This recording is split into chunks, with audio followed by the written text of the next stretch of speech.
Hello all you handicappers and horse players out there. This is Weekend Handicapper from weekendhandicapper.com. In this video we're going to look at and analyze the 2019 Travers Stakes from Saratoga. Before we get into the field, let's a friendly reminder to subscribe to this YouTube channel if you want to learn how to bet on horses and hopefully win some money betting horses. Hit that subscribe button and subscribe to Weekend Handicapper. Appreciate it. All right, let's get to it. This year's Travers is, to me, I think this is a lot of closers in this race. Where's the speed going to come from? This is going to be a tough one. Going to be a tough one. But let's look at each contender and let's see what we can find, if anything, to bet. Number one, Owendale. It's coming off a 2-month layoff. It's got the inside post. That might be advantageous. These inside posts might have, if you're into that and you play that that's part of your handicapping post positions, if you factor those in, then that's a positive. Inside post might be where you want to be. So it could be a contender. Definitely using your exotics probably. Number two, Code of Honor. Has won at Saratoga before. It's coming off almost a month and a half layoff, or a little over a month and a half, I think. Might be the best of the closers. This field has a lot of closers in it. You're going to hear me say that several times in this video. It has an inside post. Is that good for a closer?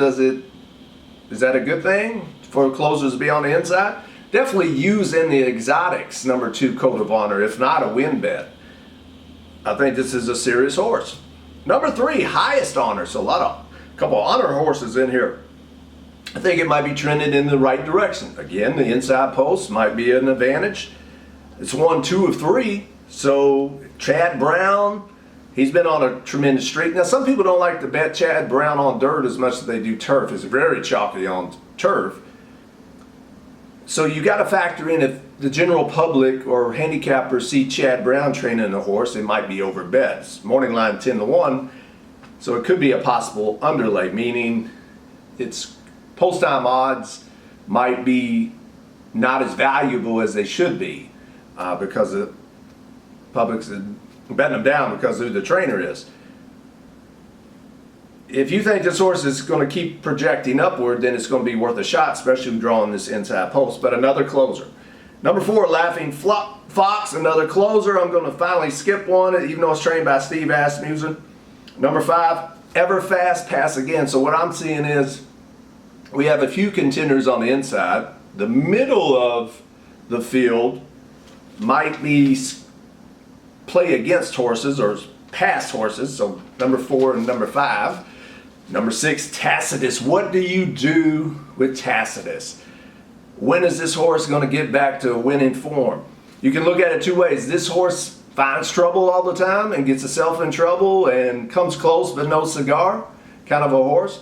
Or this horse has had some bad luck. Finally, if everything goes right, it's the most talented horse. There's two ways to look at that. But that last race he ran, I thought for sure after that bad stumble at the start, he was out of it.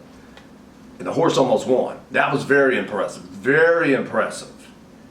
Very impressive. So what do you do with Tacitus? I think it's too classy of a horse to bet against, honestly. And hopefully that last race didn't take too much out of him the way it ran, but my gosh, that was impressive. With a bad start, should have won that race. So Tacitus for sure is the morning line favorite, and deservedly so in my opinion. Number 7, Mucho Gusto. Finally, we got some speed in this race. My gosh, all these closers and off the pace horses. Finally, Mucho Gusto might go to the front. Bob Baffert trains it. Baffert likes speed and being near the front for the most part. It's much used in my opinion. If there's not much speed in this race, I'm always going to play to the running style that gets out front. So Mucho Gusto is a contender. Number 8, Chess Chief, I'm going to leave out. Number 9, looking at bikinis. I love the name, but Do I love the horse? Brown and Javier Castelletto, so Chad Brown. We got another front runner. Chad Brown's been on a roll. Whew. Should I try to beat this horse? Probably. I think I might have some other legitimate contenders. Will Chad Brown maybe beat me? Could happen, that's for sure. Number 10, Scars Are Cool. I don't know about that, and I don't know about this horse. It can improve, but will it be enough? Possible real long shot with high odds, so if you're a long shot player, this one might be flying under the radar for a lot of handicappers. So Scars Are Cool might provide a lot of value. Number 11, Endorsed. It won at Saratoga. Came in first and second at Saratoga. Definitely a horse for course angle. It's interesting. And number 12, Tax. Always liked this horse in several of his races. Been working out good. It's got speed. But the outside post, that might be a huge hindrance. So the way I see it, inside post, got some contenders down there, middle of the pack, so-so, get to number 7. Mucho Gusto, another contender. And number 6, of course, Tacitus. And then the outside has Tax. So what do you do? Can Tax overcome that 12 post? All right, so here's, when I see this race, I see a big red caution.